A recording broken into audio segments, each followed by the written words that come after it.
Today I'll read to you Cobweb Christmas. What do tinsel and spiders have in common? Well, spiders are going to play a very big role in this book today. Yes, it is a Christmas story. Be sure that you stay to the end of the book. We'll find out why we use tinsel at Christmas time. By Shirley, Climo, illustrated by Jane Manning. From 2001, it's Cobweb Christmas. Once upon a Christmas time, long ago in Germany, there was a little old woman. She was so little she had to stand on a stool to climb into bed, and so old she couldn't even count all the Christmases she'd seen. The children in the nearby village called her Tante, which means auntie in German.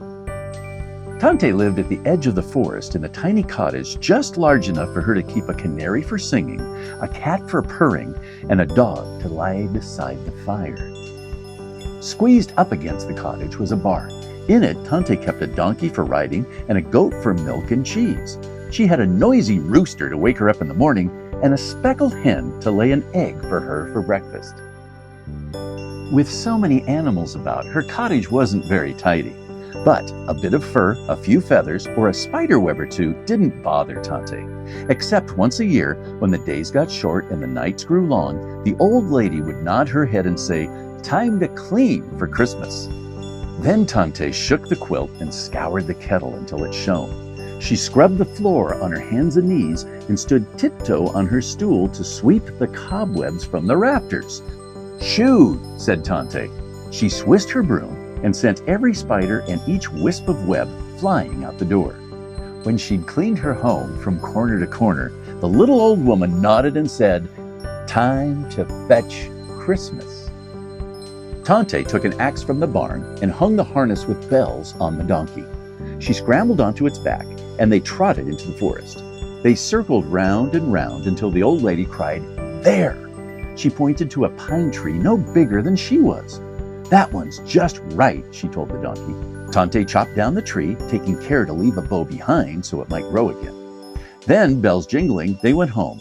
Only now the donkey carried the tree upon its back, and Tante skipped along beside him. The tree fit perfectly in the tiny cottage. The old woman nodded and said, "Time to make Christmas." Tante made cookies for the tree. She baked gingerbread boys and girls. She rolled sugar cookies shaped like new moons and cut cinnamon cookie stars. She rubbed apples until they gleamed like glass to hang from the branches too. Next, she put a red ribbon on a bone for the dog and tied a sprig of catnip for the cat. Tante scattered corn for the chickens and seed for the canary, and she heaped oats in a basket for the donkey and the goat. Then the old woman nodded and said, "Time to share Christmas." Each year, Tante invited the village children to come and see her tree. "Tante," they shouted, "it's the most wonderful tree in the world." "Tell me if it tastes as good as it looks," Tante said. After the children nibbled the apples and the cookies and ate every crumb of gingerbread, they hurried home to put their shoes by their doors for Kris Kringle. He was the Christmas visitor who went from house to house, tucking gifts into the waiting shoes. Then Tante asked the animals to share Christmas. The dog, the cat, the canary, the hen, the rooster, and some small, shy, wild creatures crowded around the tree. The donkey and the goat peered in the doorway. Tante had something for everyone. Everyone except for the spiders, for they all had been brushed away. But no one could give the little old lady what she wanted. All her life, Tante had heard tales about marvelous events taking place on Christmas Eve. Animals might speak aloud, bees might hum carols, or cocks crow at midnight. Tante wished she could witness a bit of Christmas magic too. She sighed and sat down in her rocking chair. "Time to wait for Christmas," the old lady said as she nodded and nodded her head. Tante was so tired from cleaning and cooking that she fell fast asleep. She didn't know if the rooster crowed when the clock struck 12 or if the dog whispered secrets to the cat. And she did not hear the squeaking voices outside crying, "Let us in." Someone else heard. Kris Kringle was passing the cottage on his way to take toys to the village children. He stopped to listen and saw hundreds of spiders on Tante's doorstep. "We have never shared a Christmas," the biggest spider explained. "Each year, Tante sweeps us away. Please, Kris Kringle, would you let us see Tante's tree?" Kris Kringle looked down at the spiders.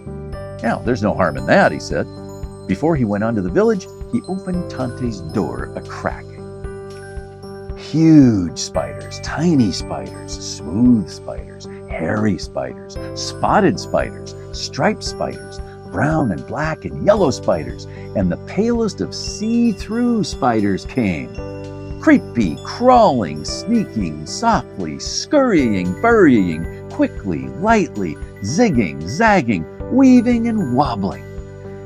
Into the old woman's cottage, the curious spiders crept closer and closer to Tante's tree. 1, 2, 3 skittered up the trunk, and all the other spiders followed. Silently they ran from branch to branch, back and forth, and up and down the tree. Wherever the spiders went, they left a trail behind. Threads looped from limb to limb, and webs were woven everywhere. Now the busy little spiders had shared Christmas. They had seen and felt everything on the tree, so they scuttled away. When he had put a gift in all of the children's shoes, Kris Kringle returned to latch Tante's door. He peeked inside and discovered her tree tangled with sticky, stringy cobwebs. He knew how hard the old lady had worked to make Christmas and how dismayed she'd be when she saw her tree. But he didn't blame the spiders for being curious. Instead, he decided to leave a special gift for Tante, too. Gently, Kris Kringle touched each web. Beneath his finger, the slender strands gleamed like gold, and the dangling threads sparkled silver. Now, Tante's Christmas tree was truly the most wonderful in the world. The rooster woke Tante in the morning. The old lady blinked in amazement at her glittering tree. "Something magical has happened," she cried, and she climbed on her stool for a better look. At the top of the tree, she saw one small spider finishing its web. "Ah," Tante nodded her head. "So it's you and your kin I have to thank for this Christmas magic." The little old lady understood that such wonders only happen once. Each Christmas thereafter, she did not clean so carefully, but left a few webs in the rafters so that the spiders might share Christmas too. And every year, after she'd hung the cookies and the apples on her tree, she would nod and say, "Time for Christmas magic." Then Tante would weave tinsel among the branches until her tree sparkled with strings of gold and silver, just as it did that magical Cobweb Christmas. The author has some really fun notes about this book and about Christmas tales. This one is based on a folk tale whose roots go back more than 200 years. Versions of the story have been told in many lands, including Germany, Poland, Russia, Romania, and Great Britain. The word tinsel comes from Latin and originally meant spark or flash. In the 16th century, thin filaments of metal were woven into fabric to add eye-catching flashes in clothing and tapestries. But it was not until the end of the 19th century that tinsel, originally shiny strands of brass and copper, was first included in holiday decorations. Once tinsel became part of our Christmas trees, it also became part of this folk tale.